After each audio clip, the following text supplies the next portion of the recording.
Vandag staan ons stil by die laaste boodskap oor die huisgesin, die meubels in die huis van die Here.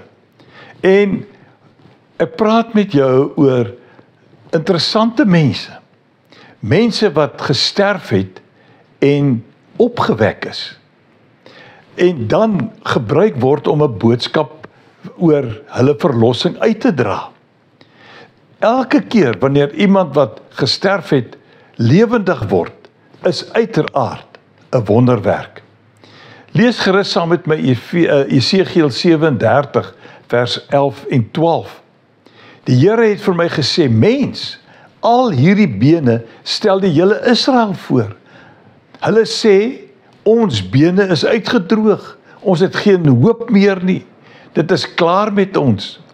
Dan vers 12 kry die profeet die opdrag, tree op as profeet, sê vir hulle, sê vir hierdie dooie bene met ander woorde, so sê die Here my God, ek sal julle grafte oopmaak en julle laat uitkom my volk, en ek sal julle terugbring na die land Israel toe. So, dit is uiteraard nie die noodwendige die fisiese mense wat hier opgewek word nie, maar 'n beeld van hoe God selfs die dooie bene kan gebruik om 'n boodskap van verlossing na sy volk toe te bring.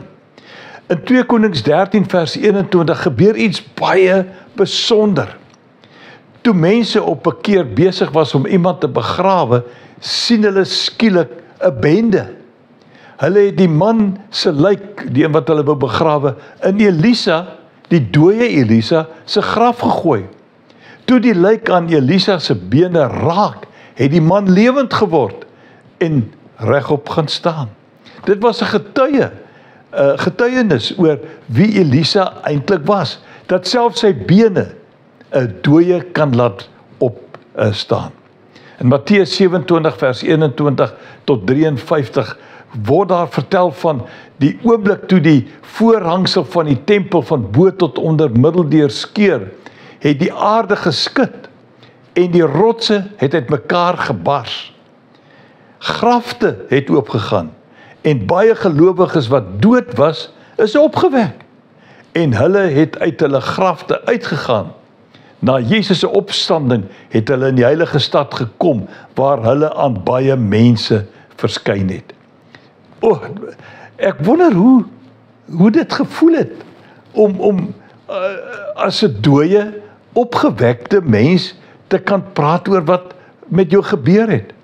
In Johannes 11 vers 41 tot 42 sien ek dat Lazarus se graf was met 'n klip bedek en hulle rol die klip weg in opdrag van die Here Jesus. En daar sien ek, Jesus het opgekyk boontoe en gesê, Vader, ek dank U dat U my verhoor het.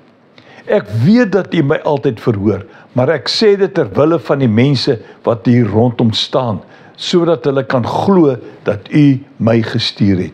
En daar wek hy vir Lazarus op uit die dood, as 'n getuie dat God hom gestuur het. En hierdie man het nog daarna verder geleef. So, God gebruik selfs dooies om die boodskap te verkondig. Wat 'n wonderlike boodskap. Van volgende keer af gaan ons verder met 'n nuwe gedagte oor werk, oor arbeid. En ons gaan 'n bietjie kyk na hierdie tema. Loop mooi.